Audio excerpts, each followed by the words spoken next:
உங்களோட பிறந்த மாதத்தை வச்சு உங்க கேரக்டர் எந்த கடவுள் மாதிரி இருக்கும்னு கணிக்க முடியும்னு தெரியுமா? ஜனவரி விநாயகர், பெற்றோரை சுற்றி பழம் பெற்ற புத்தி கூர்மை வாய்ந்தவரை நீங்கள் பிரதிபலிப்பீர்கள். பிப்ரவரி குபேரன், கஜானா முழுக்க கொழுத்த பணமும் வைர வைடூரியங்களையும் வைத்துக் கொண்டு ஏழை வேஷம் போடுபவர். மார்ச் முருகர், வேகமும் கருணையும் உங்கள் ரத்தத்தில் கலந்திருக்கும். ஏப்ரல் நாரதர், கலகம் செய்து தீராத துயரங்களை உங்கள் நண்பர்களுக்கு கொடுப்பவர். மே பார்வதி தேவி, மகிழ்ச்சியையும் சந்தோஷத்தையும் பரப்புவீர். ஜூன் லட்சுமி, நீங்கள் இருக்கும் இடத்தில செல்வம் குவியும்.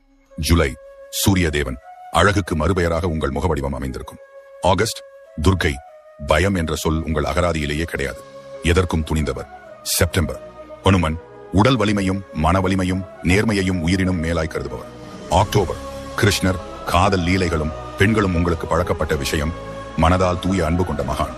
நவம்பர் கும்பகர்ணன், தனிமையையும் தூக்கத்தையும் மன அமைதியை விரும்புவர். டிசம்பர் பிறந்தவர்கள் பகவான் விஷ்ணு, பரிவும் பாதுகாவலும் கொண்டவர்கள்.